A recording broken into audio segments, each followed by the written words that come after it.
Hello everyone, friends. Give a like or a thumbs up if you can literally hear and see me. I'll wait for the picture myself now. How are you?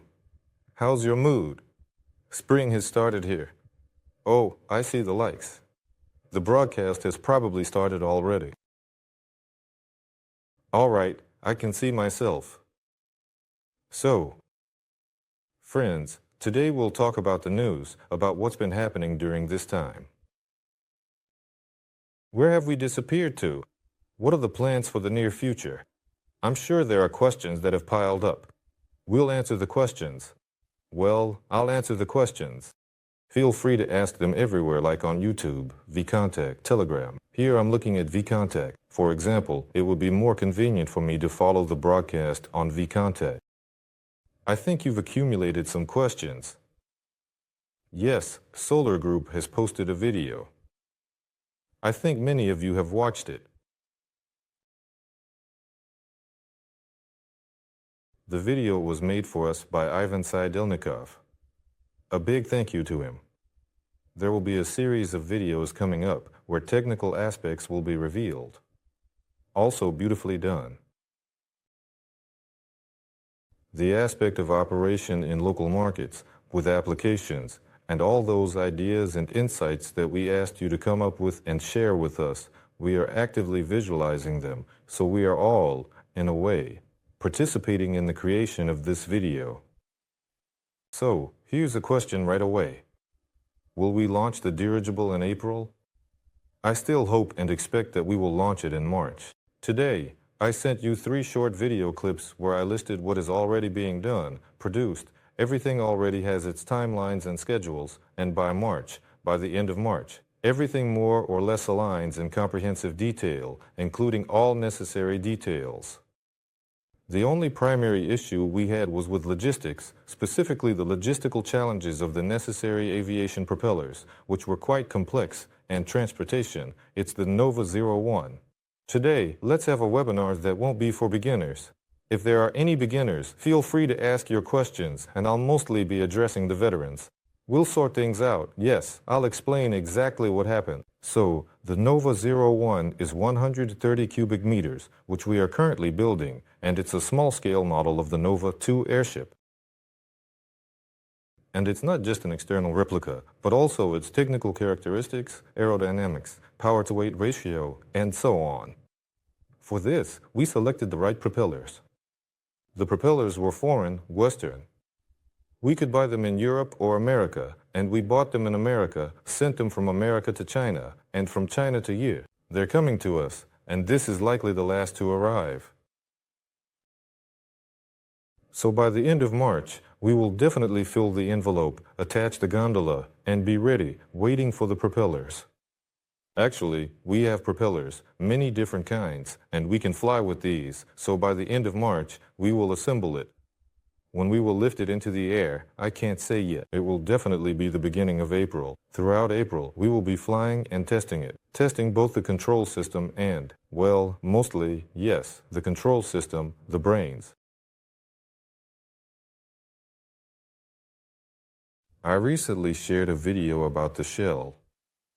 How we went there, watched. In general, there's Bekashev. He's a specialist who currently makes various aero figures and also makes aerostats, but he used to make more aeronautical equipment in the field of aeronautics and aerospace. Now, because he's involved in this, he has shifted to making such products. In general, he gladly took on the order, even provided his own fabric, which he had, using his own materials at his facilities with his own people. He accepted the task of making the hull for the airship Nova 01. Our responsibility was the development. Well, the development of the hull itself, what it's made of. There are a bunch of different suspensions, legs, reinforcements, catenary belts, ballonets, all of that. In short, we developed the general views and shell department. We cut it to fit the width of his material and, well, made the cutting patterns and drawings. and now he has already cut all the material, welded the main pedals. Currently, he is welding the main pedals of the airship's hull. So, our first airship with you will soon be born, I guess. I don't even know how to put it. What else interesting can be said about it? I remind you that 130 cubic meters is the volume of its hull. About 20% will be occupied by the ballonets in the airship. So 130 minus 20% is the volume of helium. 1 cubic meter of helium lifts 1 kilogram, so this airship has about 100 kilograms of lifting force, and then we start subtracting the weight of the airship itself, the shell, the gondola frame, the weight of the engines, batteries, and so on and so on. The most important doc in airships is the weight. According to the weight summary, this airship can achieve neutral buoyancy with a load of approximately 20 to 30 kilograms in total. Everything will depend on how easily and sturdily we assemble it. There. We'll check and see. Yes, it resembles a small copy of the Nova 2. Probably not the optimal drone that could be created with such a volume. But after we conduct all the tests, we are creating it, I remind you, specifically to test the dynamic characteristics because its shape, tail assembly, and propeller thrust match. In general, to observe the dynamics of flight, landing, takeoff, and maybe even practice automatic docking, although that's unlikely. In the future, there are plans to modify it to be more efficient, to select more efficient propeller motor groups, or rather, they have already been selected. We will be experimenting. Will there be a real task for transportation with this airship? There is already interest and demand for it. I don't remember. And in the last webinar, when Sergei Semenov and Pavel Filipov were present, I mentioned that TsNIIMash became interested in us as a company and all the products we declare we will produce. And TsNIIMash is very interested in conducting a series of experiments on this airship for the further commercial use of similar, specifically small unmanned ones, or those with increased payload capacity. For us, making an airship that can definitely lift from 50 to 100 kilograms is absolutely not a problem, and if they need it, which they most likely will, we will definitely make them. So, the main question is, where and how are we going to meet them? It became obvious and clear to us, which I think was clear before, and we have already mentioned it, that we will be opening our own shell production. Shell production is a must, and we planned and still plan to open it by this summer. By summer, we should already have the land, we should have the premises, and we should have the equipment. Cutting. First, there's the inspection. When the fabric arrives, it needs to be checked for transparency. This can be done with a video camera and algorithms by experts. Each roll is rewound, spots with defects are marked, and later these spots are included in the cutting process. Then there are the cutting tables, and later various welding equipment and even testing equipment. The shells need to be filled, checked for airtightness, and for leaks. And so on. We need solve the task by summer. I recently sent you one of the videos about this. It's regarding pneumatic frame hangars. Just yesterday, we went out, and in fact, we've been working with them to find hangars for quite some time. We're looking at metal frame, pneumatic support, pneumatic frame, and permanent structures. And from all the options available on the market, we chose the company we visited. We went there yesterday. We were satisfied with everything. You can see in the video what it is like. A large, spacious, clean, bright hangar. It's inexpensive, sets up quickly. Overall, it suits us perfectly. Now the question is where to place it. We plan to initially place it as a hangar for assembly and construction, specifically for Nova 01 in the beginning phase. Later on, we intend to set up a shell welding shop there and use it as a hangar for Nova 2 and also as a welding shop for Nova 8. And now there are several proposals. One airfield is inviting us, another airfield is inviting us, and some have even offered to sell us airfields. And in fact, as it turns out, the airfield market moves very slowly and steadily indeed. No one has bought those airfields yet, and we are now starting to reach out again.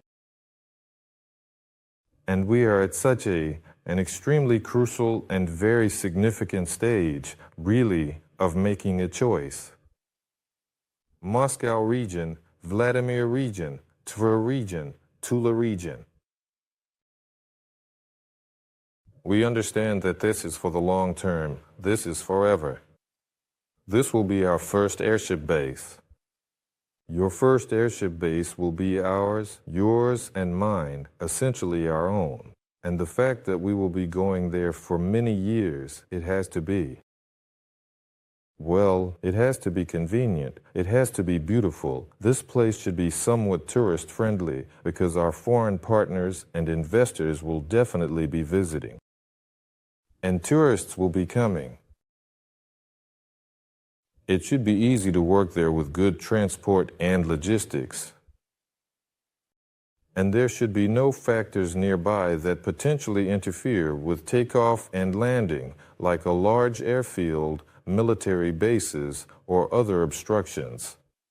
In general, there are a lot of requirements, and the city administration should be happy and welcome us with this. So far, there are no problems. Everyone is happy when they hear that a new airship port will be created.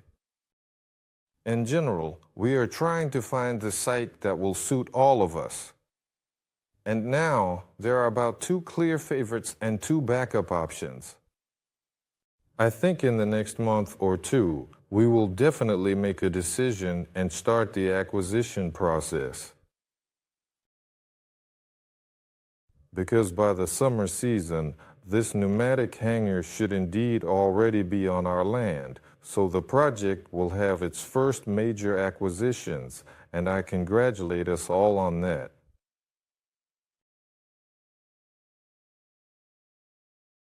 Also by summer, a complete technological line for the production of envelopes should be established in this hangar. We are at this very current moment carefully, thoroughly, and meticulously selecting equipment for purchase. It is significantly cheaper than equipment for metal cutting processing. Although we have CNC machines, for example, 3 to 5 axis milling machines, they are much cheaper but still cost money. Naturally, there are special requirements for climate control and cleanliness. The floor must be such that you can walk on it in slippers. And there's a lot of other interesting stuff. And now we are forming all these requirements, forming the technological chain. And by summer we must buy all of this. So now we are trying to calculate the budget in detail, the necessary amount to start producing the shell for the Nova 2 airship on our own land, under our own roof, by summer. This involves a comprehensive analysis of the financial resources required, which we are carefully and meticulously planning. That's how it is. As for the airship Nova 2, the active process of designing the gondola is currently, indeed, underway. Well, the design's nearly done yesterday as per contract. We were supposed to complete all the procedures. The procedures are not fully completed yet, but the completion rate is about 95%. The design projects, and I only sent you one of them, have been supplemented with about 4 more various different additional types of designs, several. Since we liked all of them, we carefully and meticulously selected good ideas from there and thoroughly added everything to the first design. And, in general, we will show the final version soon. It will be slightly different from the first one. It will become a bit larger, there will be more space, and the pilot's view will be slightly expanded. These beams that obstructed the passenger's view will be relocated. The engine will be moved sufficiently far enough back in order to meet the cabin noise requirements. This is one of the mandatory requirements, at least for me personally. Overall, I think everyone agrees with me because an airship is something weightless and quiet in our imagination. But there's one but. It comes with a certain scale. The smaller the airship, the less efficient it is, and you have to compromise on something. And compromising on noise is something we absolutely don't want to do. More or less, yes, the design will remain the same. And we will move on to developing the design documentation, 3D models, and full-scale prototyping. I think in approximately a couple of months we will build the full-scale model, approve it once more, and then move on to the development and production of the gondola. So, for the engines of the Nova 2 airship, we were planning to buy Belgian gasoline engines. Initially, we wanted to go through Russian suppliers, well, as suppliers. There, in general, the company Sevan is currently developing a light aircraft, and they currently want to install this engine in it, so we wanted to add to their order. It didn't work out for many reasons. First of all, the price there is quite high compared to the original. Secondly, the wait time is very long, so we decided to find it ourselves. This also needs to be paid for, and it should be ready by summer, so the budget is increasing. An aviation engine is not a cheap pleasure. As I mentioned, the propellers, the rotary transmission, the ring. We are developing all of this ourselves. It all falls on us. A bunch of onboard electronics. We are also developing all of it ourselves. By the way, regarding the onboard and control system, we wrote this dispatcher program. I don't know what to call it yet, so I call it the dispatcher program. This is the one you can open from your phone, tablet, or desktop computer to see all your devices on the map, check their statuses, and check the status of all systems within each device. You can control it completely in automatic mode. For example, set a coordinate and let it choose how to fly there depending on the wind, how much fuel or charge it has on board, and so on. You can also switch to manual control, view the 360-degree cameras on it, and so on. We finished writing this software, uploaded it to the server last week, launched it, and everything works. Today, I was already using this server. When he was recording the video, I was turning the handle, the signal went to the desktop computer, then to the server. From the server, this whole process was transmitted via 4G to the onboard computer, which then either turned the steering servos or activated the thrusters, and subsequently. The response is instantaneous, everything works perfectly, so this is another big victory, or rather a small one for now, but still satisfying. And since our entire system turned out to be custom built. Certainly, part of our onboard equipment will already be digital. Half of the instruments are, indeed, of course, certainly necessary and absolutely mandatory, but not for the drone.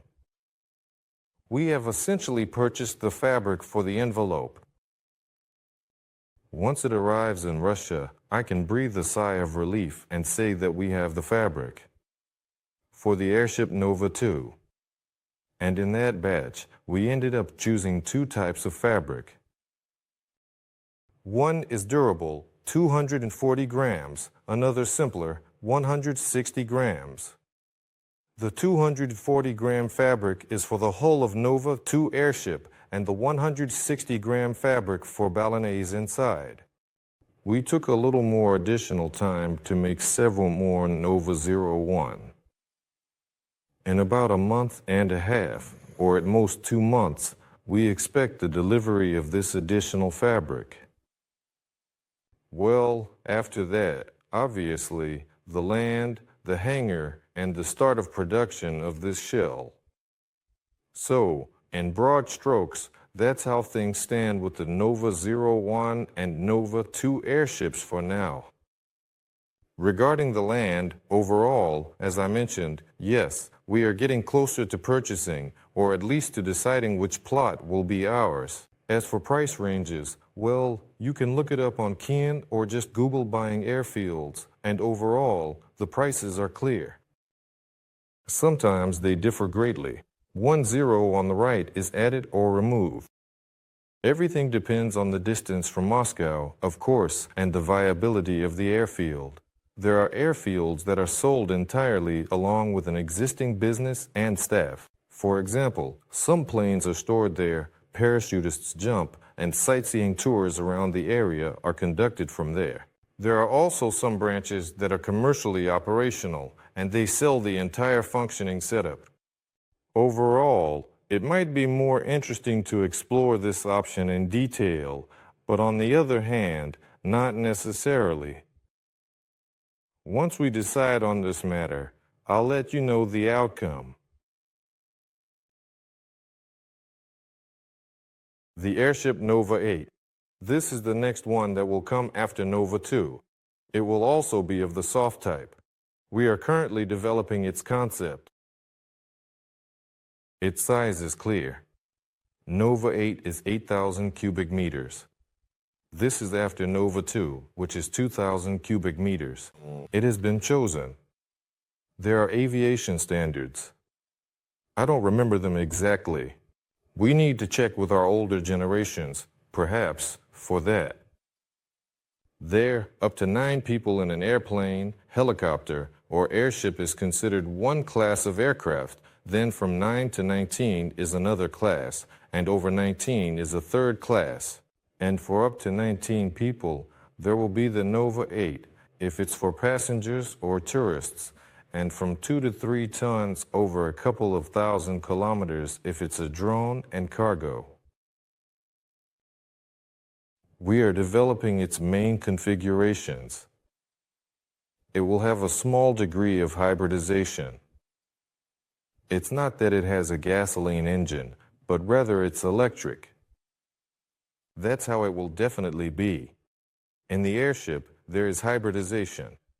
It not only carries with aerostatics, but also with aerodynamics. And this solves problems precisely with changes in buoyancy, with ballasting, and a bunch of other issues.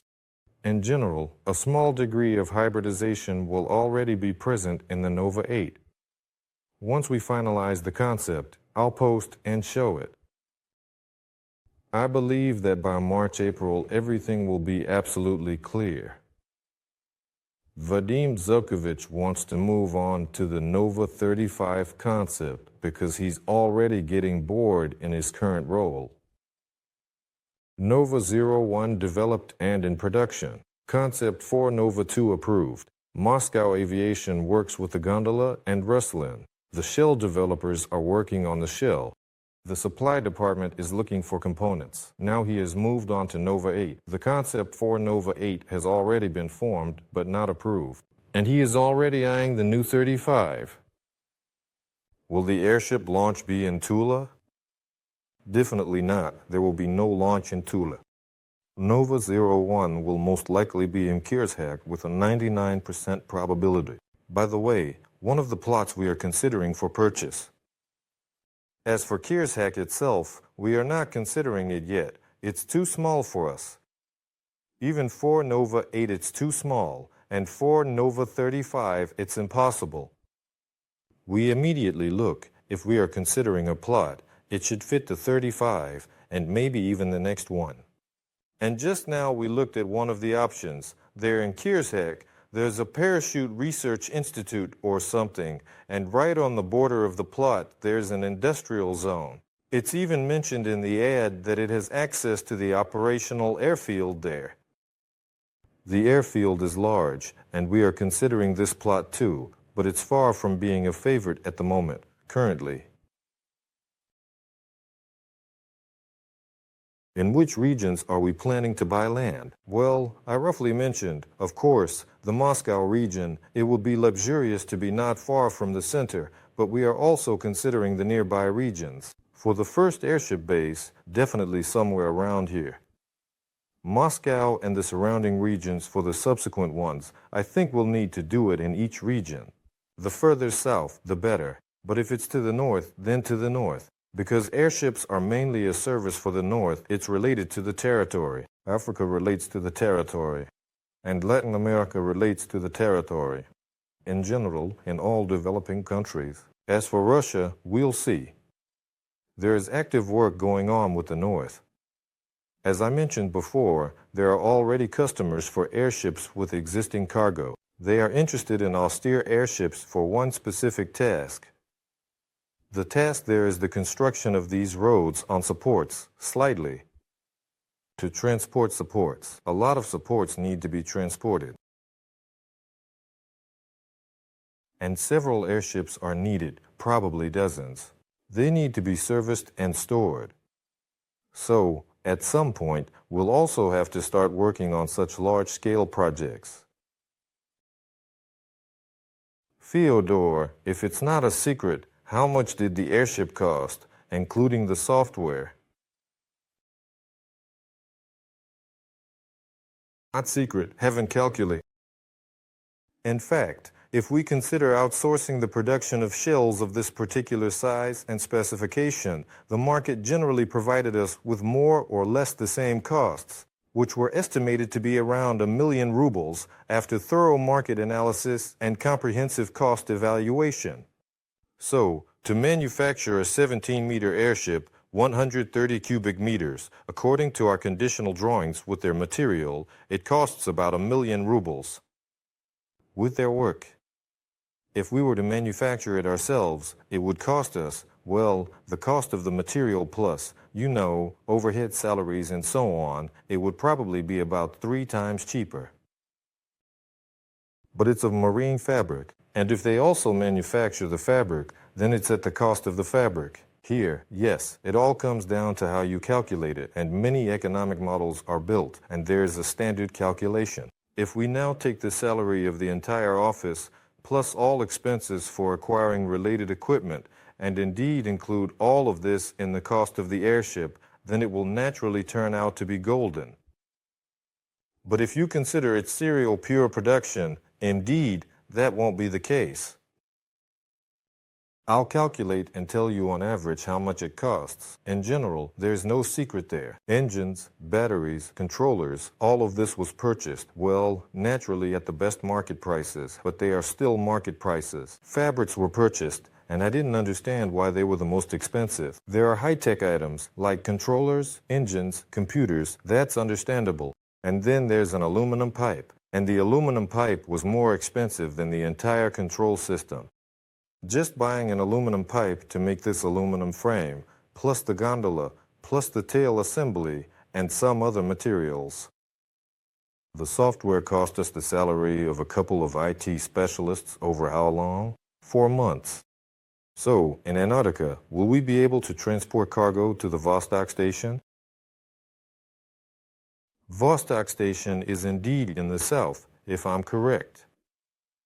Yes, of course, we can, just not with this one. For each region, for each altitude, and the South Pole is quite high above sea level, I believe. We'll have to develop, naturally, unique devices. Well, this task can certainly be solved, no problem with that. So, I can also tell you a bit about the stratosphere. We have this somewhat prolonged project for launching a round-the-world device. The nearest date for this round-the-world flight is this Saturday. The estimated takeoff time, if the weather doesn't change much, is around 6 p.m. There was a launch before this.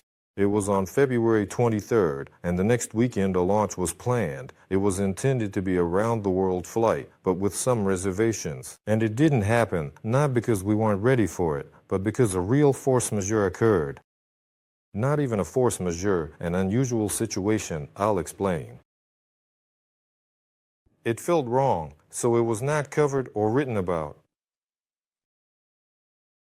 I already wrote a little about this stratospheric balloon. There was a previous launch before this one, which I covered well, and everyone understood that the envelope burst because it was rising too quickly and the helium couldn't escape in time. Here, it was indeed decided to keep the sleeve, but fill it with less helium so that it could escape in time, but because there's less helium, the buoyancy speed isn't sufficient. For this, a latex accelerating sphere is needed, bursting at calculated altitude. Because with this technology, they build high and robust towering vertical walls, placing them on three sides against the wind, such as, for example, if the wind is coming from this side. And here, they first fill the latex sphere, which is the releasing one, then fill the main envelope, and then release them sequentially. And since we had a height restriction due to the fact that we were doing this in an aircraft hangar, we had to make a very long tail from the top of the main large envelope, to which we attached the latex sphere in order to complete the setup. And because of this long tail, since it appeared, the latex sphere was not here. It was when it burst. Its valve fell from such a height and damaged the envelope. The launch that will definitely take place on Saturday will be without this envelope, without this appendix for helium release. It will be a completely new sealed envelope with a high-pressure ballast sphere. In general, this is exactly the device that was planned to be launched even before the new year, but there were indeed a number of problems, both technological and design-related, and even in the mathematical models. Fortunately, all these problems are solvable, and we gradually resolved them over several launches. Of course, the team with their ambitions definitely thought, but the Baumann team, being young, certainly thought they could solve it in 2 launches, but in general, it didn't work out in 2, more or less in 4. So we're waiting for Saturday. I'll be reporting from there. From Kierzak, I'll be covering the launch from Kierzak again. I'll be doing a sort of live report. The connection there is actually very poor, which is why we don't cover it from there. But I'll figure something out. I'll climb onto the roof of the hangar to catch a signal and send updates to Telegram. We're launching into the stratosphere, hoping for a 4-day flight. During this time, it should make a full circle in the polar stratospheric vortex and return to our country. It's controlled. We'll safely and successfully bring the device down to the ground, retrieve the payload, and achieve a new record for Russia. So fingers crossed, there you go. About the filming, yes, I just started to talk a little bit about it. I can continue. Currently, we're absolutely doing this work on our own initiative, knowing that there are several clients for such systems. But these systems need some kind of, let's say, big brother. And with TsNIIMash, we're very fortunate, as they wish to act as the big brother in some of these projects. They say, let's conduct your experiment faster. We have already jointly developed the technical specifications for subsequent work and a work plan for the formation of the constellation. They will act as the lead developer and oversee the entire system itself, specifically the low-orbit stratospheric constellation for communication and monitoring the development process. Within this project, we will play the role of a software developer and also a comprehensive provider and supplier of the lifting system itself. This includes the carrier envelope plus ballast envelopes, but without the payload. They have already chosen the payload. We talked, met with the team, and overall agreed on the schedules. We agreed on the weights, necessary altitude fluctuations, and other parameters. Their payload is definitely liftable, and our system is absolutely perfectly suitable for various atmospheric fluctuations, so we're keeping our fingers crossed. This summer, by August, it would be fantastic if we could hopefully have something successfully flying in this joint project indeed. So we are planning extensive and collaborative joint work with them until the end of this year, starting with a series of launches with mock payloads, and then with the actual payload in collaboration with our partners in the industry and beyond. And this work, which is currently ongoing and being conducted, is under the label of experiment. If the experiment is successful, everything will proceed at a different pace. In summary, it is important to note that Aeronova has successfully received its first working order, specifically related to the stratosphere which we have taken on. We also promised our foreign investors and loyal partners that we would initiate the launch from Africa. Dmitry Sergeyevich Khmel dreams of launching a series of devices in the equatorial current to refine the design and mathematical models. Overall, the equatorial zone is also very interesting, even much more interesting than the northern polar vortex. Because the northern polar vortex disappears, it moves to the South Pole. It's not in the north, and then it returns. It's here for half a year. There for half a year, the equatorial one doesn't go anywhere. It's definitely more stable. The population density on our planet is located precisely along the equator. Therefore, for commercial purposes, it's quite an interesting story. In the summer, we'd like to launch from there as well. We'll see. There are a lot of ambitious plans for this summer. If everything works out, hopefully, we'll be doing fantastic. Vadim Zubkovich will make a stratospheric capsule. By the way, just remember, there was news in the chat and generally on the internet. Neptune was the project. There was a beautiful capsule that they planned to launch into the stratosphere along with tourists from the ship. In short, the project was shut down, went bankrupt. The capsule is lying around. You can buy it along with the ship. It's very sad that they didn't make it. I wonder for what reasons.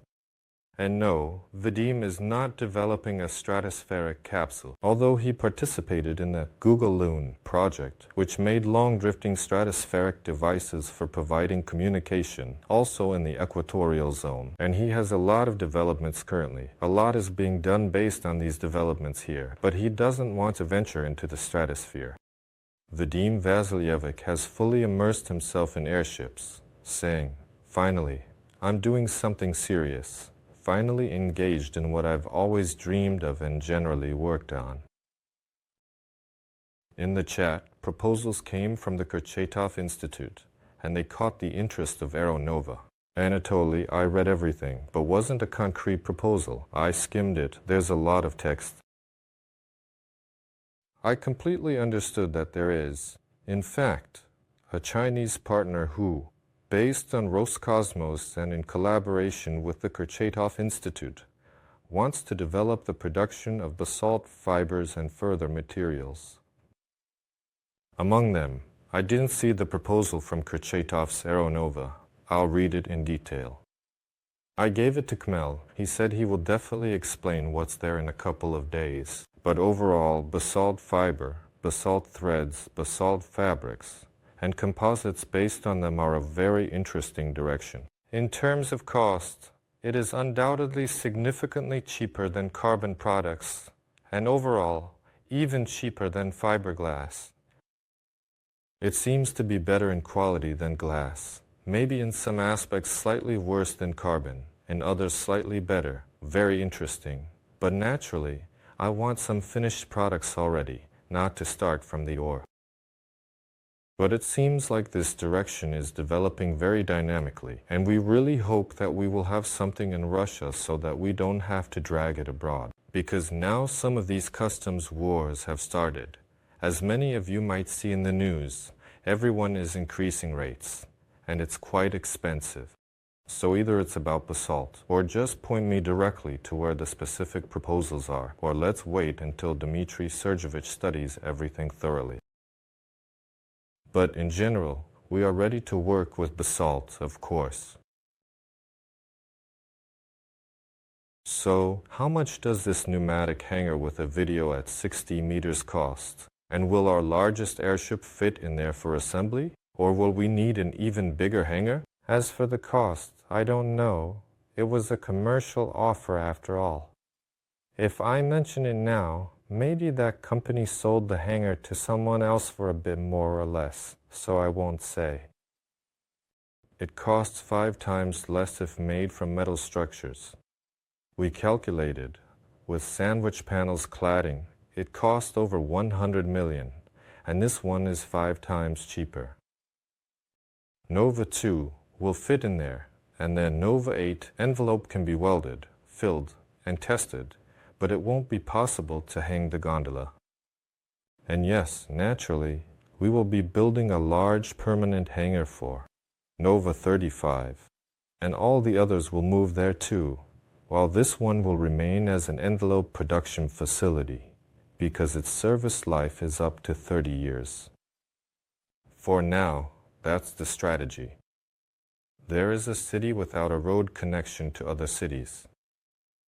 This is Iquitos in Peru, with 500,000 people, and they will definitely need an airship. Well, yes, as I outlined the regions, we looked at our own Russia, the United States of America, Latin America.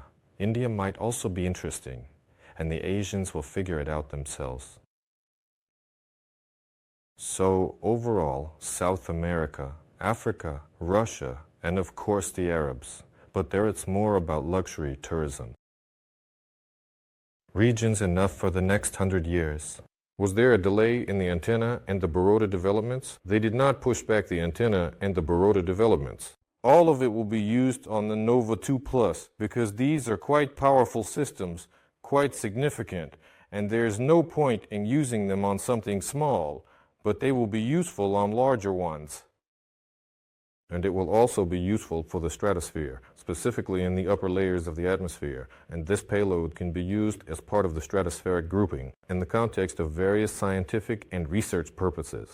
But for now, TsNIIMash is currently choosing those whose work is already certified, tested, everything is absolutely clear, and well known.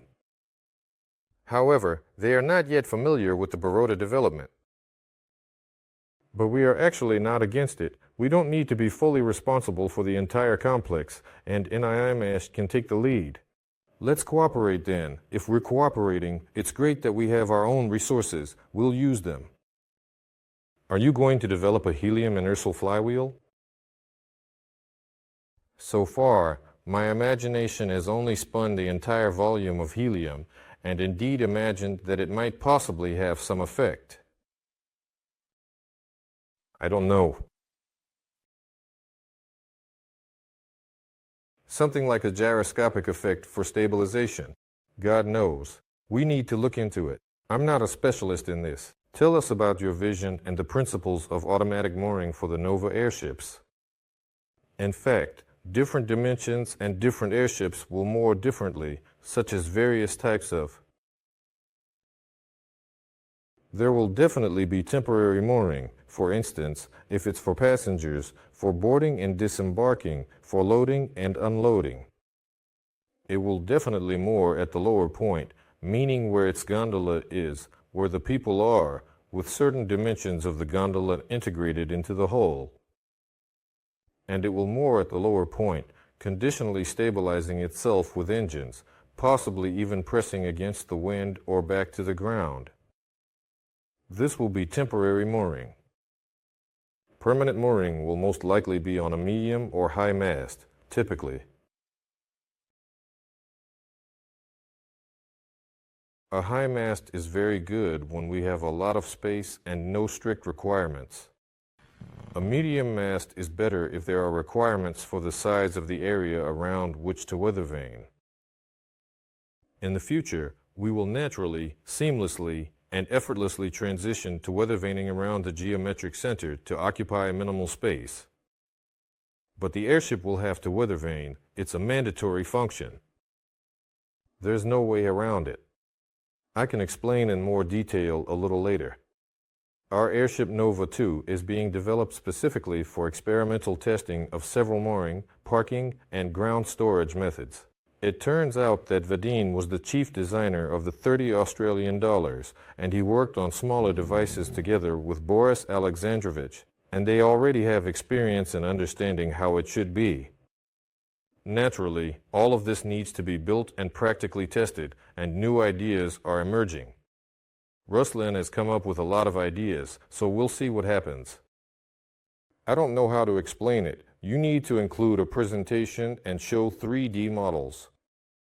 100 million rubles. Naturally, it's not a boathouse, it's more like a hangar for now. We're looking at it. If it's labeled aviation boathouse, then it won't be 100 million, it'll be more. Is there any movement towards the company joining a special economic zone? It was mentioned before that you seem to want to. Yes, we definitely wanted to and still want to join the Ryazan one.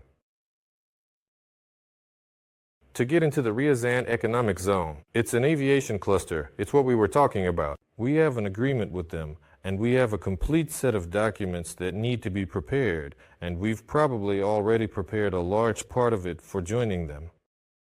They said that once the first flying prototype is ready, which will be this month, come over and we'll literally welcome you with open arms. There were also several offers from other regions suggesting to move our business, meaning the office, legal entity, to their region, and they would provide us with tax benefits and so on. But along with that, it's necessary to relocate the employees themselves or open a branch here. If we open a branch here, it still involves local taxes and local regulations. It's not sensible. Plus, there were more offers from one specific region. They said, come over, choose a spot on the map, and we'll create a special economic zone for you. What do you want there? What benefits do you need? And we thought, finally, someone understands what we're doing. Because we're showcasing such a bride across the country, and someone appreciated it. For now, we're keeping a careful distance with them. Because such attempts are, in a manner of speaking, one time, if we're going to enter, it needs to be very serious indeed. We're working on this aspect. In all special economic zones, the main benefits are on profits. There's some VAT refund and other things. For us, the main tax is primarily on salaries, and indeed, none of the special economic zones, particularly in these zones, remove these taxes. So overall, there's no particular point in getting involved anywhere right now. But soon we'll have to. I seemed to read all the questions on vContact and talked about the purchases. There was a video, I don't know if you can see it or not, I was asking what kind of creature it is. So far, there hasn't been a correct answer. Let's do this, there's some kind of creature there. In the third video, I pointed at it and asked what it is. Once someone answers correctly, I'll explain what it actually is. It's the predecessor of the power unit that we're currently developing. The development is undoubtedly in full swing. The team is working diligently, and progress is just around the corner. By this autumn, in the upcoming season, there will be a significant launch, and we've already started producing some parts of this kind of power unit. It will be 300 kilowatts with quite a high efficiency, maybe even comparable to a diesel engine. It's versatile. It will be the basis of the hybrid system for the airship Nova 8. Subsequent model, although Ruslan says we might manage to integrate it into Nova 2, but I find that hard to believe. But releasing a further modification of Nova 2 is quite feasible. With such a power unit, it can be made hybrid as well. It's also much quieter than diesel or gasoline piston engines. So, optimistic about the news? Probably, yes. Actually, overall the mood is good. Everyone in the company is bustling and working. I'm very pleased, so to speak, with the dynamic increase in independence and engagement of each employee. Because, yes, indeed, as a matter of fact, there is a certain amount of period of adaptation in the human psyche when a person joins a new team, and here not only is the team new, but the startup as a whole is quite unconventional, with tight deadlines and interesting tasks, and, well, in general, the mechanism is working smoothly. It's hard to get people to leave the office. Today, for instance, the engineers are sitting and working. The preliminary design for the Nova 2 airship is nearing completion. Next, MBI will require load specifications for designing the structural elements. And so they sit there until the end, working through everything. They're drafting a report, so to speak. There are analysts and engineers who calculate the dynamics when the airship is simply flying, which is clear. There are crosswinds, minor overloads, takeoffs, landings, and emergency landings. In general, for each element, you need to provide the loads. Right now, they're sitting and finalizing this document to submit it to the Moscow Aviation. Because when they start designing, all of this is indeed absolutely necessary. The gondola will most likely be composite, as I've mentioned before. Rustlin will definitely be the one to laminate it.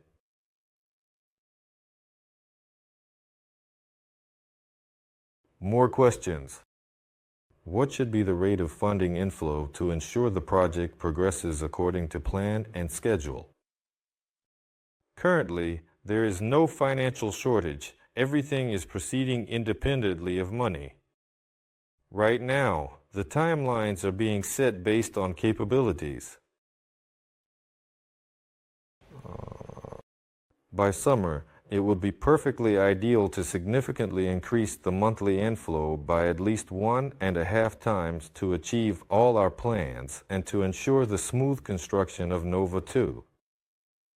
It's unlikely that it will be built faster even if large sums come in immediately, but this will ensure there are no delays in acquiring land and no payment delays. The timeline for construction is crucial, and having funds ready ensures that land acquisition proceeds smoothly. Avoiding payment delays is essential to prevent any potential setbacks. If the current collection rate increases by 1.5 times, it will generally be sufficient. The dynamics are good, and with this increase, we anticipate success. Moreover, we are about to launch a small airship, which will make people take us more seriously even within our own country. The same special economic zones are waiting, saying, "Go ahead, launch it, and then we'll talk." We launched the airship in April. In April, the airship will be flying, that's for sure. So, can we transport cargo to the east? South Pole expeditions are interesting. I answered, many airship enthusiasts want to fly to both the North and South Poles. So it's possible, and we will. But from Australia or South America. Flying there from Russia is not very profitable overall. Do you plan to switch to carbon fiber composites or carbon aramid mix? This will be decided by the very highly skilled analysts and composite materials specialists. And then, if the strength of the mixes, or even glass in some places, is more than sufficient enough, why strain and use carbon? And if carbon is necessary somewhere, then it is necessary. The word switch is no longer acceptable in aviation. Everyone has already switched long ago. The question is feasibility. All the production from carbon is established. If needed, there will be carbon parts. There is absolutely no point in making an entirely carbon nacelle. It would be beautiful, yet interesting. If some customer insists on having a carbon airship, we will definitely make it for them. There's no problem with that. What color the envelope be and what you write on the side? The envelope of the Nova 01 airship is white and Aeronova is on the side. For all subsequent airships, airship experts strongly recommend making it white, because a certain oxide, which is a crucial component, is present in the composition, and it provides essential protection against harmful ultraviolet rays. It protects the fabric from ultraviolet degradation and ensures the longevity of the fabric. However, no one will stop us if we want to paint it in some way. An industrial designer is currently working, drawing interesting sketches. The subsequent airships will be made beautiful and colorful, but not gaudy. In general, take a look. I'll start sharing the design project soon. You can draw your own. In fact, painting an airship is actually an interesting task.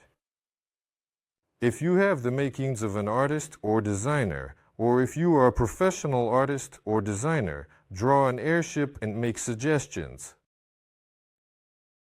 Cover Nova 01 with thin-film solar cells to enhance durability and autonomy of the electronics.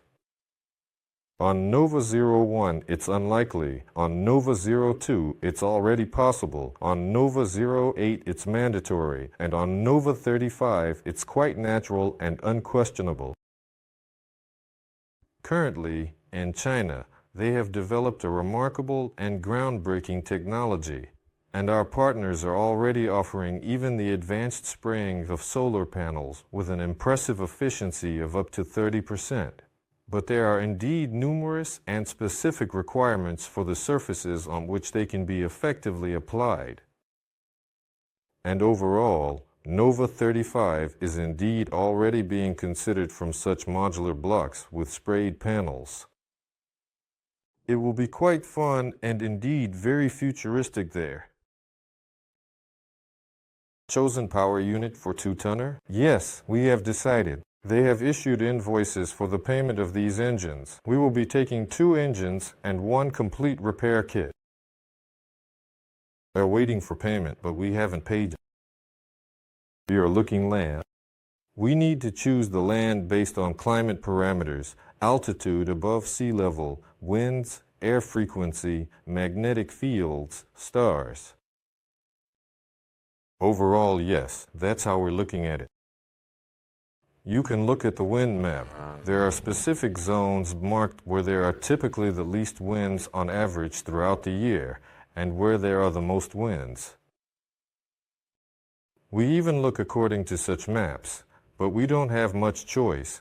Indeed, we look at the active airfields that are for sale. Friends, thank you. I see hearts in VK chat. There were also questions sent privately before the webinar with a suggestion to answer them precisely. Let's answer them. A 17-meter airship is being launched. I don't get in cubic meters. Explain how much that is in terms of payload capacity. From the start, I explained this carefully. It's still less than 500 kilograms since the airship with a payload capacity of 500 is listed as 44 meters. This is a very compact airship, and we initially didn't plan to make it at all. But the control system for the same airship Nova 2 could be created in advance to test it, improve it, and refine the software. The guys who are developing the control system and software said, let's make a small one, and agreed, so why not? So yes, a small one emerged, but the first serious airship is 500 kilograms for 500 kilometers. We are tentatively calling it Nova 2 for now. We'll see what actually comes out of it, because I've noticed that Vadim Vasilyevic is very cautious. In all the weight reports, including those he compiled for Nova 01, currently, The tail assembly is being manufactured, the gondola is being made, and it all adds up with a negative value. I mean, it adds up. The airship is lighter, the payload cap increases. So let's see about Nova 02. 500 kilograms, and then the main 10 tons. Plans have changed. In fact, actually, our strategic plans have significantly changed since the very first conference. So now it's 17 meters. By the end of the year, 500 kilograms. Then what? Then Nova 08. This ranges from 2 tons of payload capacity to 3. Then the new 35th. That's approximately a 10-tonner in the most pessimistic scenario. 15 tons would be considered good to transport on it, which is already over thousands of kilometers. And that's how the projects will be structured: Nova 01, Nova 02, Nova 08, and Nova 35.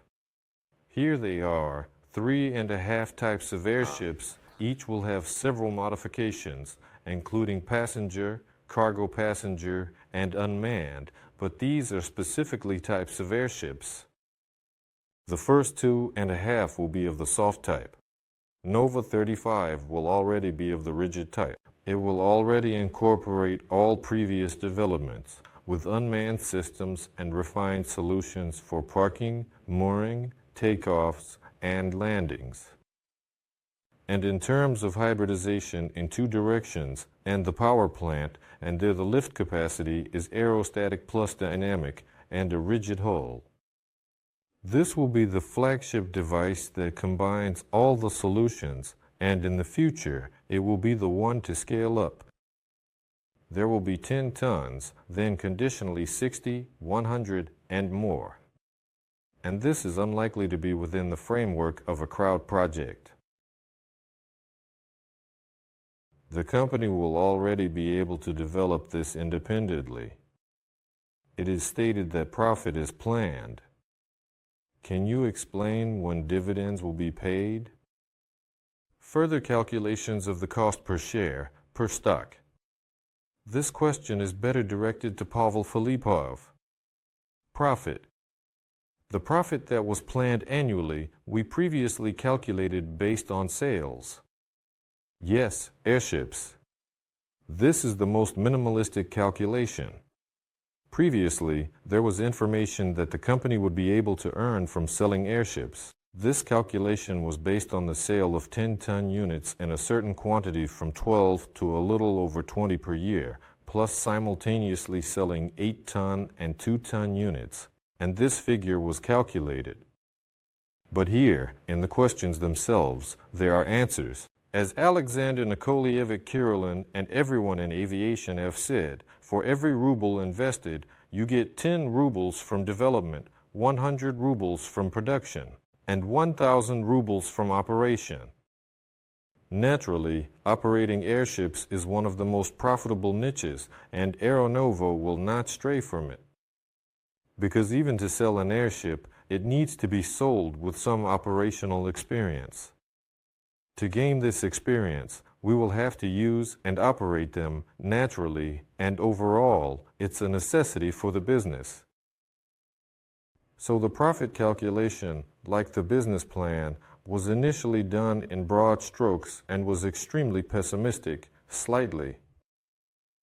We will probably be able to make more or less realistic calculations this year, but I can't say exactly when, approximately.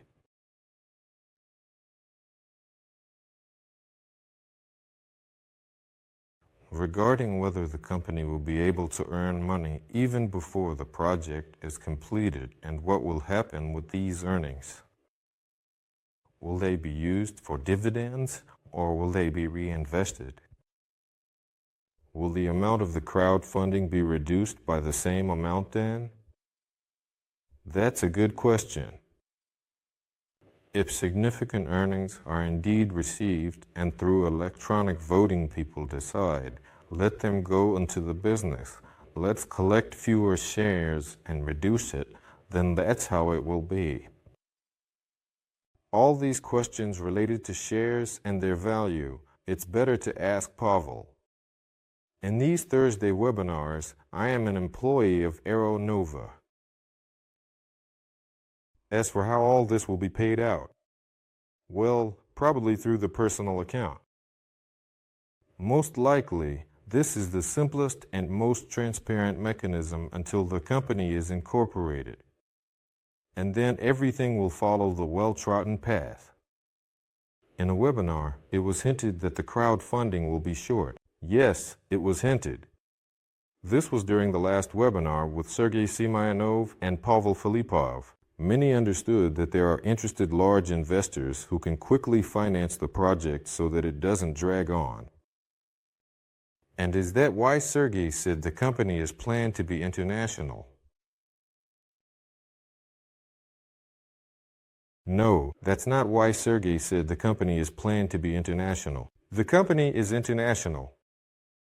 Yes, Sergei was certainly reflecting more and talking about the fact that the core company, the parent company, the one that will belong to the investors, is currently being thoroughly considered for where it should be located.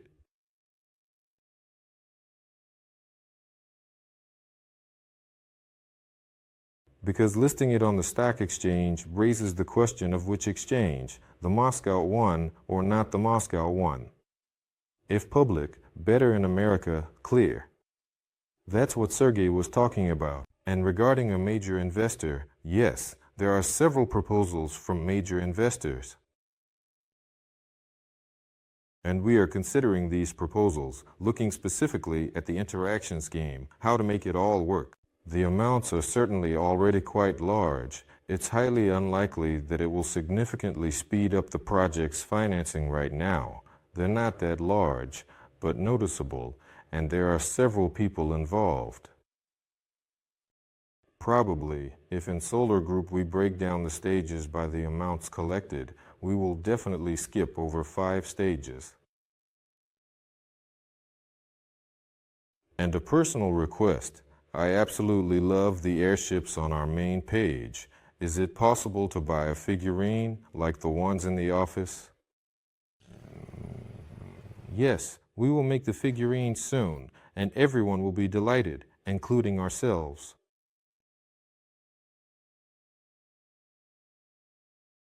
I won't give away too much, but everyone will really like them. There will be cool airships. And we will give them as gifts, hold raffles, and sell them if someone doesn't get one. Someone's just to let you know, indeed asking if we're currently aware that an airship is being sold on Avito. The one designed to carry up to 15 people for 500 million rubles? I've seen that ad. Of course, it's been sent to me 100 times. Someone decided to sell the negative 30 Australian dollars for 500 million rubles and believes that's its fair price. I think the price is way too high. Although in aviation, they don't think so because airplanes are indeed expensive things. But there are no negative 30 Australian dollars. I only know that they have been in storage somewhere for many years. It's unlikely about that. In general, it's unclear who created this announcement and for what purpose. They're having fun.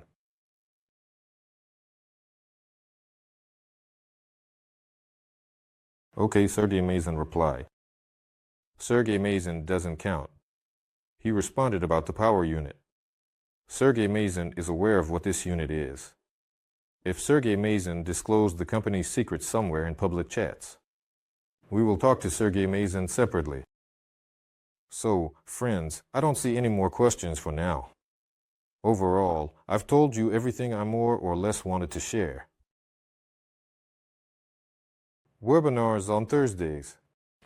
In general, I hope, I don't know, I'm taking responsibility that they are returning to some regular schedule. For now, as you know, we've made the decision that the schedule will be every 2 weeks, so we'll see each other in 2 weeks, and there will be more news accumulated in the meantime, and you might have questions. We will be coming out of the information coma, releasing more videos, more live materials. I will personally be filming on my phone with some explanations. Overall, everything is absolutely great both technically and financially, and the overall mood is really good. And the requests from both the market and other people and various administrations are all friendly, amicable, and welcoming. Everyone is generally interested, supportive, and encouraging. So, we are engaged in a righteous endeavor. Glad to be in touch with you again. All right, until next time, goodbye everyone.